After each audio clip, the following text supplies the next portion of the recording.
Imagine a group of teenagers outsmarting the most powerful intelligence agency in the world. Discover the jaw-dropping story of the kids who hacked the CIA and how they turned their digital mischief into a global scandal. So, let's discuss this topic in depth. The chief of the CIA, John Brennan, received an odd call from an unidentified caller in October 2015 on a cool autumn day. Brennan was dubious at first, but he responded. The caller, an adolescent named Crayer, who was the leader of the group Crackers with Attitude, curtly asserted that he was in charge of Brennan and made a $5 trillion demand. According to the U.S. authorities, this poses a substantial risk of identity theft and cyber terrorism, with dire repercussions for the caller. Crayer had just pulled off a huge practical joke. Crayer was a 15-year-old high school student who was high at the time.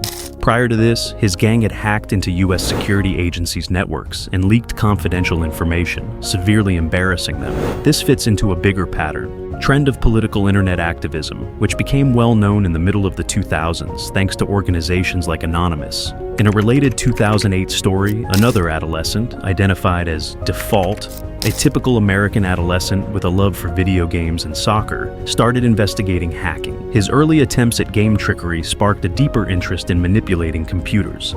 At this time, Anonymous was at its height of popularity, and for prospective hackers, getting access to their private conversations was a major accomplishment. Anonymous, one of the most notorious online vigilante groups, gained global recognition for its hacking activities against corporations and governments. The group became known for its chaotic yet impactful approach to activism, demonstrating how individuals could influence global events from the comfort of their own homes. While some of their actions were politically motivated, others were simply meant to provoke or entertain. Young hacker Default was particularly fascinated by this new form of power and began exploring the world of hacking. Initially, he hacked random websites for the thrill of it, but his interest soon led him to engage with Anonymous's chat rooms. However, he quickly grew disillusioned as he found the group rife with internal conflicts, federal infiltration, and unreliable members. The chaotic nature of Anonymous made it hard to discern genuine activists from imposters, leading to frequent arrests and doxing.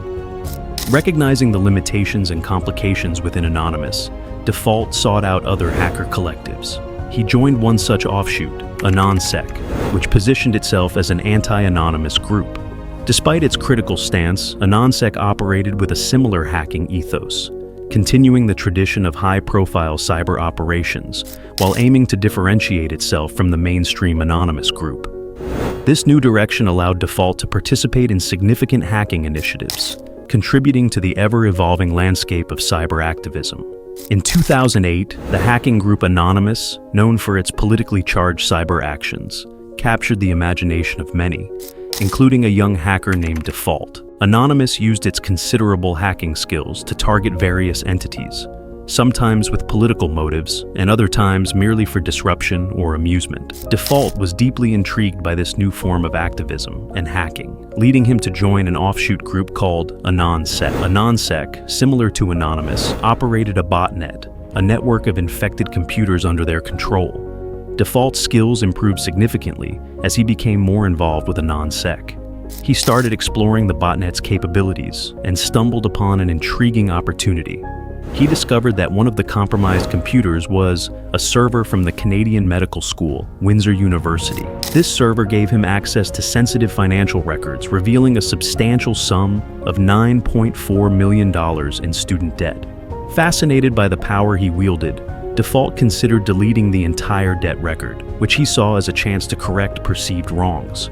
He ultimately carried out the deletion, removing the debt records from the system. However, it remains unclear if these records were truly erased or if backups preserved the data, as student loans usually have multiple backups and hard copies. Despite the questionable ethics of his actions, Default was driven by a sense of doing something significant. His actions were motivated by a mix of curiosity and a desire to make a meaningful impact, unlike many hackers who might exploit sensitive information for profit. This incident reflects a broader issue of data privacy, with personal information often being traded by data brokers for various purposes. In addition to his financial hacking exploits, Default and his peers engaged in other high-profile operations motivated by social justice. For instance, they targeted Danish websites to protest against the legality of bestiality in Denmark. This activism involved defacing official government websites and launching denial-of-service attacks to bring international attention to the issue. Their efforts contributed to a global outcry and eventual legislative change in Denmark, where bestiality was banned in April 2015. As Default's hacking career progressed, he became a prominent figure in the hacking community and an early adopter of cryptocurrency. He accumulated over 1,000 bitcoins, a sum worth approximately $40 million today. To protect himself from potential retaliation and to maintain his anonymity, Default adopted extreme security measures. He avoided using his own Wi-Fi, instead connecting through public networks and utilizing encrypted devices to safeguard his activities. In May 2013, a 29-year-old U.S. intelligence contractor, Edward Snowden, faced a moral dilemma. Working in Honolulu with a comfortable life and a lucrative salary, Snowden discovers that the U.S. government has developed extensive surveillance capabilities that infringe on global privacy. This revelation deeply disturbs him, knowing that exposing it would lead to severe legal consequences and potentially lifelong imprisonment. Despite the risks, Snowden decides to act on his conscience. He discreetly collects evidence of the government's surveillance programs and plans his escape. He tells his employer he needs time off for health reasons and chooses Hong Kong as his destination, believing it to be a haven for free speech and protection from U.S. retaliation. In Hong Kong, Snowden meets journalists Laura Poitras and Glenn Greenwald, sharing documents that reveal the extent of government spying, a topic previously dismissed as a conspiracy theory. Snowden's revelations trigger a global outcry and ignite a crucial debate on privacy versus national security. Inspired by Snowden's courage, young hackers like Default become increasingly motivated to challenge the surveillance state. Default, feeling a personal stake in resisting unwarranted surveillance, aims to expose and retaliate against those who exploit their power. He connects with Crackers with Attitude, CWA, a group founded by Kraka, a 15-year-old from England.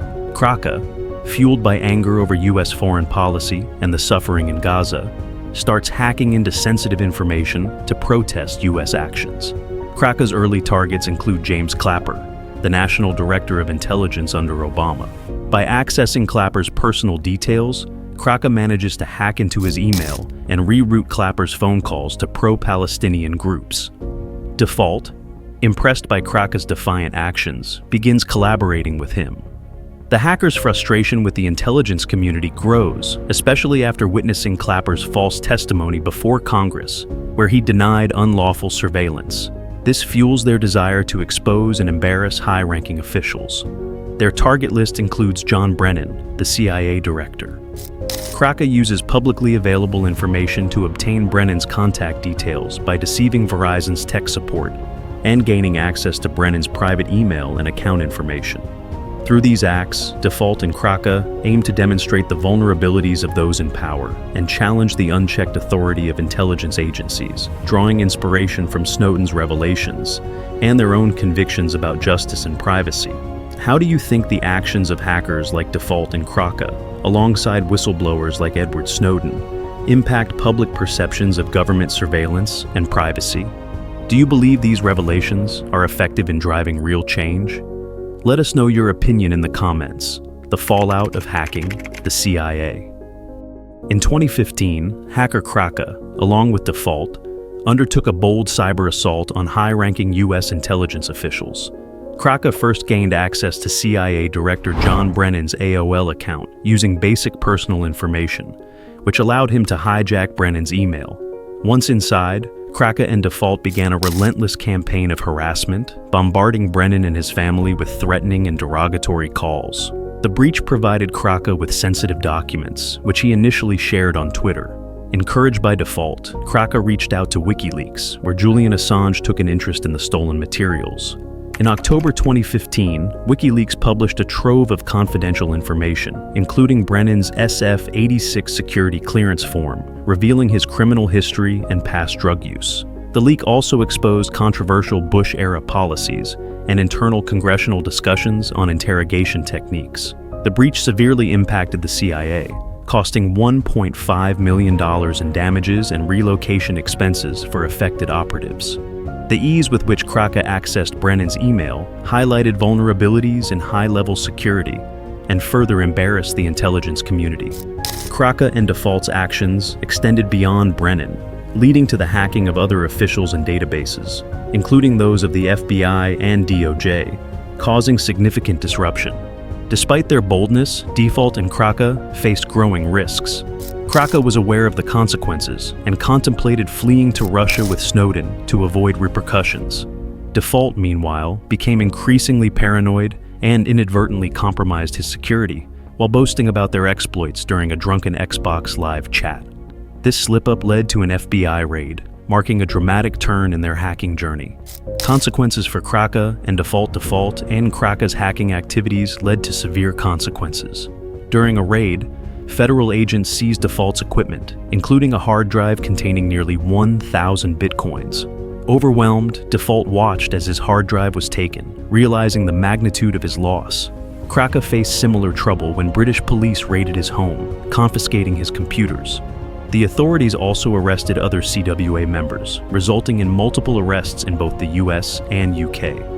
Kraka, being a minor, received a lenient 2-year sentence in a UK juvenile detention center, becoming the first minor in the UK imprisoned for hacking. He now seeks a career in cybersecurity and wishes to leave his criminal past behind. Default, however, faced harsher consequences with a 5-year federal prison sentence, $145,000 in restitution, and significant time in solitary confinement. He later expressed regret, acknowledging that his actions, initially seen as political justice, were ultimately misguided.